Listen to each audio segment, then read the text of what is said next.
देखिए हर खबर यहीं पर, सब्सक्राइब कीजिए TV9 भारतवर्ष।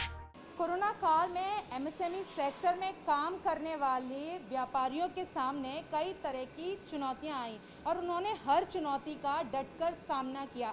इसी बीच एक चुनौती उनके सामने आ गई, जो चुनौती थी वो काफ़ी बड़ी चुनौती थी। चीन चाइना के नियमों का उल्लंघन करने के बाद में एमएसएमई सेक्टर में काम करने वाली ऑटोमोबाइल्स जो कंपनीज हैं उनके सामने समस्या आ गई कि कैसे वो चाइनीज़ प्रोडक्ट का बहिष्कार करते हुए अपने सेक्टर को आगे बढ़ाएं। इस वक्त मैं ग्रेटर नोएडा की इंडोप्लास्ट कंपनी में मौजूद हूं और ये एक एमएसएमई कंपनी है, ऑटोमोबाइल सेक्टर की एक फेमस कंपनी है और मेरे साथ ज़्यादा बात करने के लिए जैड रहमान जी हैं और उन्हीं से बात करते हैं कि सर, सवाल यही है कि जिस तरीके से चाइना ने जो किया कोरोना काल में वैसे ही लॉस हुआ और चाइना की इस हरकत के बाद में आपकी तरफ से क्या कदम उठाया गया है देश हित में और इस सेक्टर को आगे बढ़ाने के लिए?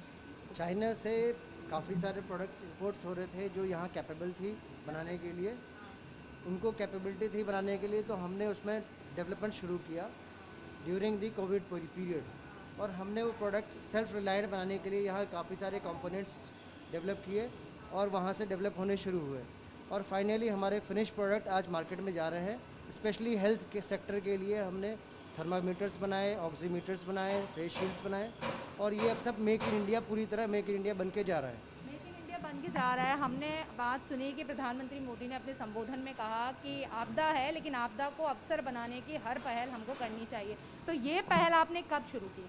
ये चैलेंज हमने ड्यूरिंग कोविड लिया, जब कोविड में सारी फैक्ट्रीज बंद हो गई थी, काम बंद हो गए थे सारे, तो हमने ये सोचा कि क्या करना है, बाद में कोविड के बाद भी प्रॉब्लम्स आनी है, तो हमने ड्यूरिंग कोविड ही ये स्टार्ट किया। अच्छा, ड्यूरिंग कोविड आपने स्टार्ट किया, लेकिन फिर भी तमाम तरीके की समस्याएं आपके सामने आई होंगी क्योंकि ये भी कहा जा रहा था कि कंपनीज में वर्कर्स हैं जो पलायन कर चुके हैं, आपको इजाज़त लेनी पड़ेगी सरकार से काम करने के लिए। तो इस चैलेंज को आपने कैसे? इस चैलेंज को हमने इस तरह एक्सेप्ट किया कि कुछ एम्प्लॉयज़ थे हमारे जा चुके थे और कुछ रह गए थे यहाँ पे।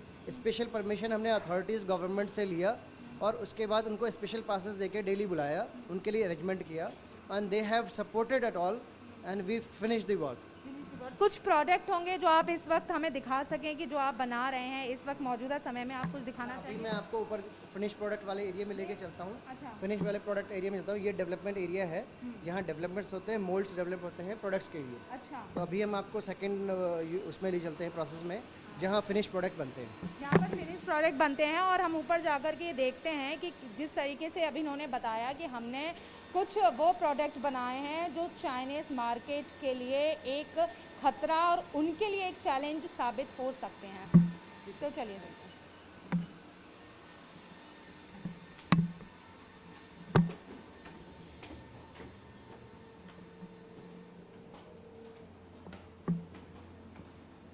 ये यहाँ पे बनाया हुआ है, ऊपर हो।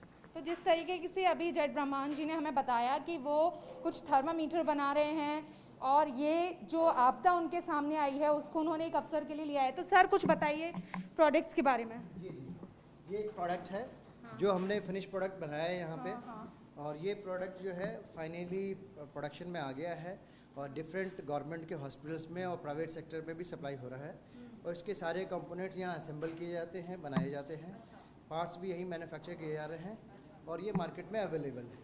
पहले जो पार्ट्स की बात हो रही थी कि पहले इसके पार्ट्स कहाँ से बनाए थे? ये सारे पार्ट्स यहाँ इंपोर्ट होके आते थे चाइना से और सेंटीमेंट्स चेंज हुए तो लोगों ने अल्टरनेट ढूंढना शुरू किया और सेम टाइम पे हम बना चुके थे, तो हमारे लिए वो अपॉर्चुनिटीज़ थी। अच्छा सर, एक जो सबसे बड़ा सवाल होता है वो सवाल ये है कि जो लोग होते हैं वो ये कहते हैं कि चाइना की तरफ से जो प्रोडक्ट आते हैं वो सस्ते होते हैं, भारत में वो बनते हैं तो महंगे होते हैं, तो इसका भी तोड़ निकाला है आपने? बिल्कुल, इसके लिए ये है कि मास प्रोडक्शन करना पड़ेगा, आपको प्रोडक्शन लाइन लगानी पड़ेंगी, उस मास प्रोडक्शन से कॉस्ट रिड्यूस होगी। इनिशियली मास प्रोडक्शन इंडिया में नहीं कर रहे थे, ज़्यादातर लोग इंपोर्ट कर रहे थे, इस वजह से सस्ते थे वो।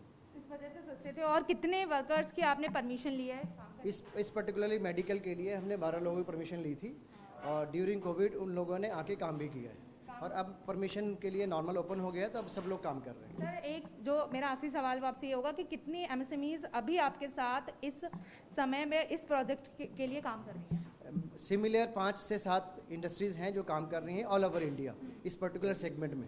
और आप कौन से अस्पताल को ये सप्लाई करते हैं सर? ये तमिलनाडु में जा रहा है, बेंगलोर में जा रहा है, ये केरला में जा रहा है, यूपी के अंदर गया, लखनऊ में गया है, तो डिफरेंट जगह पे ये लोकेशंस पे जा रहे हैं।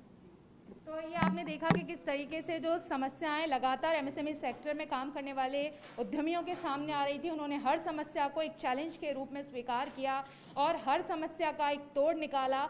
और वो तोड़ था ये कि कोरोना काल से निपटा जाए। कोरोना काल में जिस तरीके से देश के सामने चैलेंज आ रहा है कि किस तरीके से कोरोना वायरस को खत्म किया जाए, और चाइना जो एक बड़ा मसला बन गया था इस सेक्टर के लिए, और चाइना को भी ये सबक सिखाया जाए कि भारत में जो कंपनीज हैं वो अपने दम पर भी काम कर सकती हैं। उसको चाइना की तरफ से जो प्रोडक्ट आते हैं और जो माल चाहिए होता है उसकी आवश्यकता नहीं होती है। तो इसी का ये एक सफल उदाहरण है। ये जो थर्मामीटर बनाया है आप साफ देख सकते हैं, ये कोरोना काल में इसकी बहुत ज़्यादा आवश्यकता है। वहीं इसके जो पार्ट्स थे वो चाइना की तरफ से आते थे, लेकिन अब आप बिल्कुल साफ देख सकते हैं इसमें साफ लिखा हुआ है मेड इन इंडिया, यानी कि ये पूरी तरीके से इंडिया में बनाया गया है। और ये एमएसएमई कंपनियों ने ये पहल ली है। 5 से 7 कंपनियां जो ग्रेटर नोएडा और तमाम दिल्ली एनसीआर के आसपास में काम करती हैं, उन्होंने ये पहल ली है सरकार के साथ कदम ताल मिलाते हुए। देश हित में अपना ये सहयोग देने की उन्होंने पहल की है। कैमरामैन रोहित के साथ मैं Shraddha Chaturvedi, TV9 Bharatvarsh, Delhi. TV9 network 6 languages, Hindi, English, Telugu, Kannada, Marathi and Gujarati. 56 crore impressions. India's #1 news network. TV9 network.